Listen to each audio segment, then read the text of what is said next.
Hello everyone, હું Mehul sir આપ સૌનું સ્વાગત કરું છું મારી ચેનલ ધ બ્રાઇટર્સમાં. તો અત્યારે જે લોકો આ વિડીયો દેખે છે એ લોકો ઓબ્વિયસ છે કે મતલબ 10મું ક્લિયર કરીને ડિપ્લોમામાં એડમિશન લઈ લીધું છે.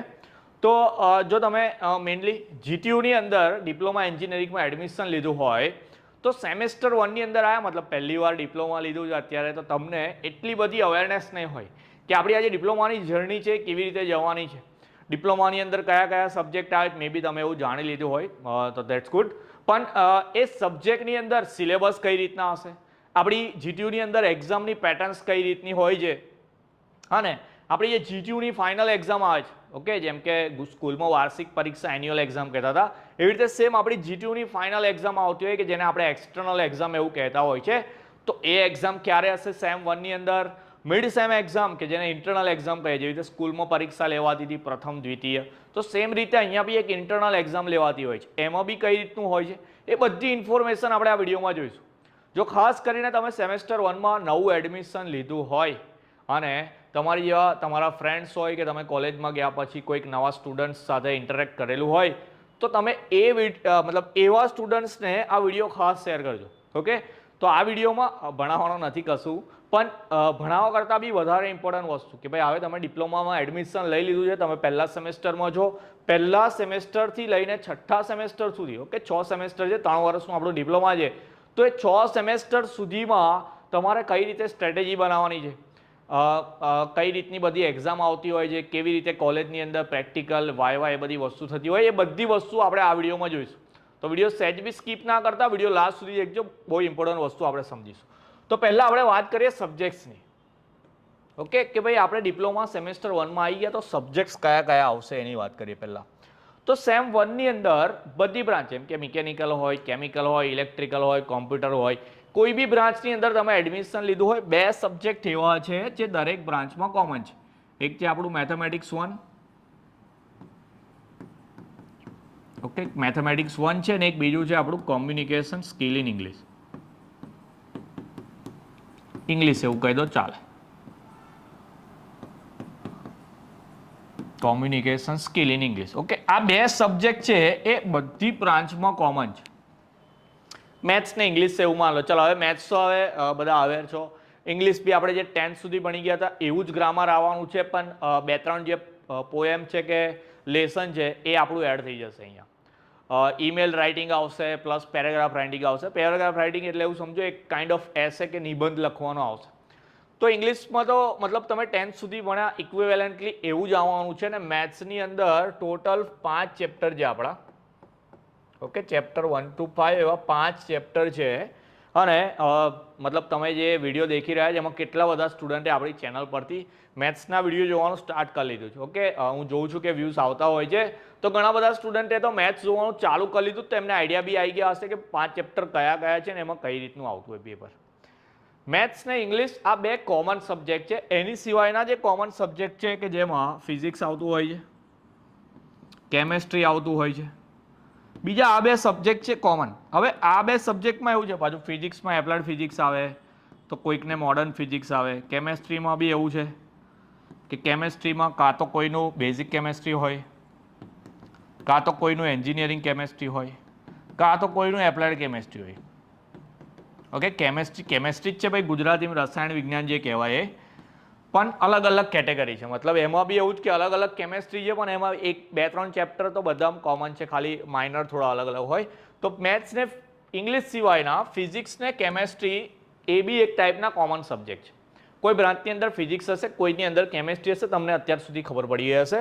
તો 3 સબ્જેક્ટ તો તમારા આ ચાલશે. એક સબ્જેક્ટ આવશે જે તમારો ફિલ્ડનો હશે. ઓકે, એક સબ્જેક્ટ તમારી ફિલ્ડનો હશે. માન લો કે તમે સિવિલમાં હોય તો સિવિલને લગતો હશે, કોમ્પ્યુટરમાં એડમિશન લીધું હોય તો કોમ્પ્યુટરને લગતો હશે, ઇલેક્ટ્રિકલમાં હશો તો ઇલેક્ટ્રિકલને લગતો હશે. તો સબ્જેક્ટ 1 થી 2 સબ્જેક્ટ એવા હશે કે જે તમારા ફિલ્ડ રિલેટેડ હશે. તો બધી બ્રાન્ચની અંદર 5 થી 6 સબ્જેક્ટ આવવાના. ઓકે, બીજા એક ઓપ્શનમાં સ્પોર્ટ્સ ને યોગા બી હોય છે સબ્જેક્ટ, કોન્સ્ટિટ્યુશન એવો બી સબ્જેક્ટ હોય છે કે જેનું પેપર આપવાનું આવતું નહીં. આપણે વર્કશોપ બી હોય છે કોઈક બ્રાન્ચની અંદર જેના પેપર આપવાના આવતા નથી. 5 થી 6 સબ્જેક્ટ એવા હશે કે જેના તમારે પેપર આપવાના આવશે. કોલેજમાં ગયા હશો, ટાઈમ ટેબલ બી મે બી આવે તો આવી ગયું હશે, તો તમને એના પરથી આઈડિયા આવી ગઈ હશે કે તમારી બ્રાન્ચમાં કયા કયા સબ્જેક્ટ છે. કોમેન્ટ સેક્શનમાં બતાવજો જરા તમે કઈ બ્રાન્ચમાં છો, તો મને ખબર પડે કે વધારે કયા સ્ટુડન્ટ છે કે જે આ બ્રાન્ચ આ વખતે લીધી જેવી. ઓકે, તો બધી બ્રાન્ચની વાત કરીએ આપણે. મિકેનિકલ હોય, ઇલેક્ટ્રિકલ હોય, સિવિલ હોય, કોમ્પ્યુટર હોય, આઈટી બ્રાન્ચ હોય કે કેમિકલ બ્રાન્ચ હોય, બધી બ્રાન્ચની અંદર કંઈક આ રીતના સબ્જેક્ટ આવતા હોય. મેથ્સ, ફિઝિક્સ, ઇંગ્લિશ, કેમેસ્ટ્રી અને કોઈ બી ફિલ્ડના 1-2 સબ્જેક્ટ આવતા હોય. અમુક જેમ કે મિકેનિકલની વાત કરીએ એમાં ડ્રોઈંગનો સબ્જેક્ટ આવે છે, સિવિલની અંદર બી ડ્રોઈંગનો સબ્જેક્ટ આવે છે. તો કોઈક બ્રાન્ચની અંદર ડ્રોઈંગનો સબ્જેક્ટ બી આવતો હોય કે જે આગળ જતાં કામ લાગશે એટલા માટે શીખવાનું આવે છે. તો સબ્જેક્ટની વાત કરીએ તો સબ્જેક્ટ આ રીતના છે. હવે બીજી જે વસ્તુ આપણે ડિસ્કસ કરવાની હતી એ છે આપણે સિલેબસની વાત કરીએ. ઓકે, ચલો સિલેબસની વાત કરો તો સિલેબસમાં એવું હોય છે કે લગભગ એવરેજ બધા જ સબ્જેક્ટની વાત કરીએ બધામાં 5 થી 6 ચેપ્ટર હોય, એનાથી વધારે હોતા નહીં. અહીંયા જેટલા બી સબ્જેક્ટની વાત કરી લીધી આપણે બધામાં ઓન એન એવરેજ 5 થી 6 ચેપ્ટર હોય છે.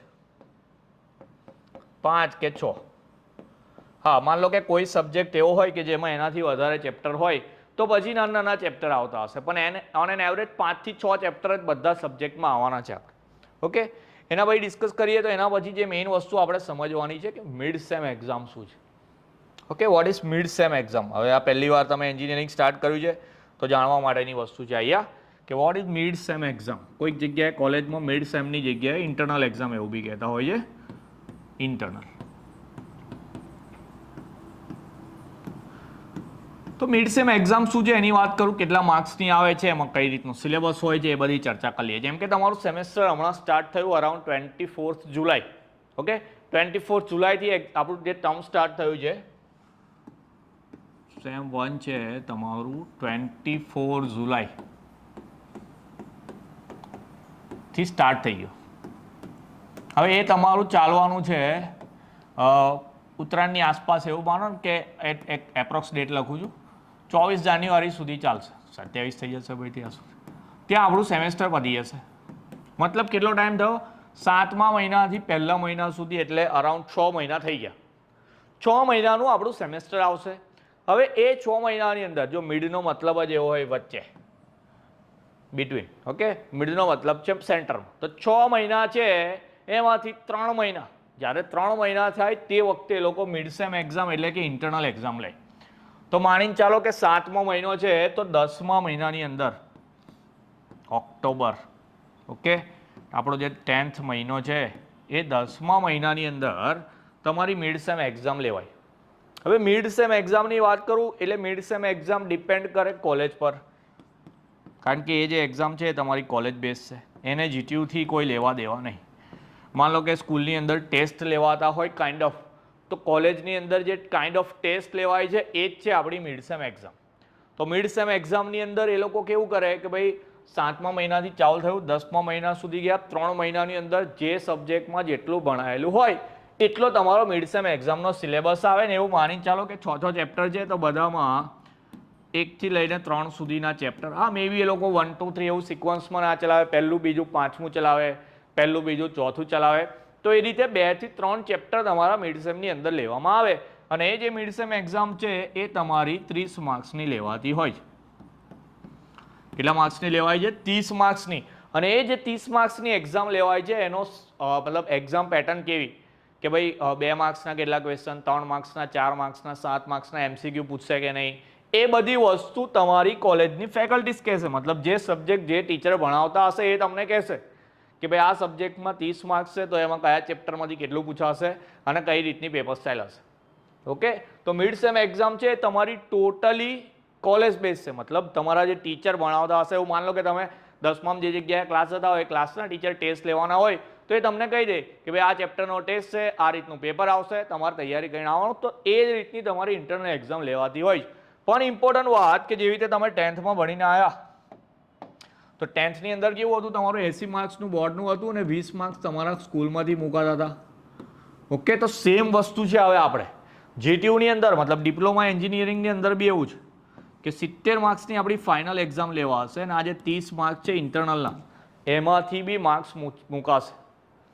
તો પછી કોલેજ બેઝ છે ભલે, પણ એને ઇમ્પોર્ટન્સ આપણે એટલું આપવાનું છે. અને 30માંથી જે લોકો જાણવા માંગતા હોય કે 12 માર્ક્સે પાસ થવાય છે, ઇમ્પોર્ટન્ટ વસ્તુ છે જાણવા જેવી છે. 30માંથી મિનિમમ 12 માર્ક્સ લાવવા પડશે પાસ થવા માટે, બાકી ફેલ ગણાય. અને જો તમે આમાં ફેલ થાવ તો કોલેજવાળા ફરી એક્ઝામ લેતા હોય છે કે જેને લોકો રીમિડ નામ આપે છે.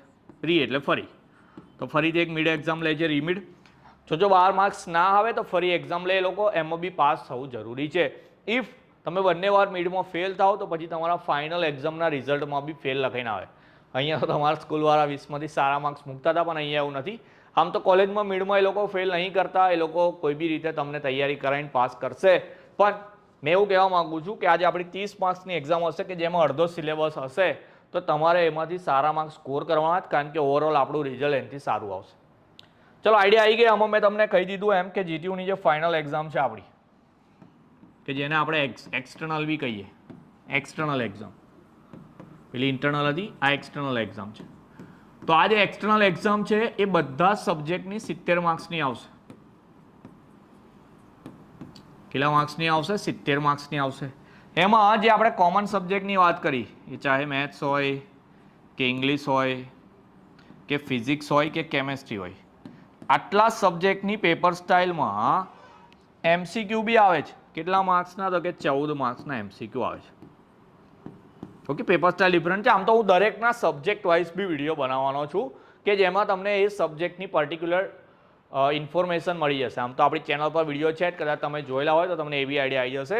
પણ આજે મેથ્સ, ઇંગ્લિશ, ફિઝિક્સ, કેમેસ્ટ્રી છે એ બધા સબ્જેક્ટમાં 14 માર્ક્સના તમારા એમસીક્યુ આવતા હોય છે. બાકી બધું ડિસ્ક્રિપ્ટિવ આવે, મતલબ 70માંથી 14 માર્કના એમસીક્યુ તો 56 માર્ક્સનું લખવાનું આવશે કે જેમાં 3 માર્કના અને 4 માર્ક્સના પ્રશ્નો આવે. ઓકે, 3 માર્કના અને 4 માર્ક્સના ક્વેશ્ચન આન્સર પૂછાતા હોય. પણ એની સિવાયના જે સબ્જેક્ટ છે, તો એની સિવાયના જે સબ્જેક્ટ છે એમાં 70 માર્ક્સનું લખવાનું આવે. એમાં 3 માર્કના ક્વેશ્ચન હોય, 4 માર્ક્સના હોય અને લોંગ ક્વેશ્ચન બી આવે જે 7 માર્ક્સમાં પૂછાતા હોય. ઓકે, અને જીટીયુ એક્ઝામમાં 70 માર્ક્સનું પેપર આવે છે, 2.5 અવર એટલે કે 2.5 કલાકનો ટાઈમ હોય છે મોસ્ટલી બધા પેપરમાં.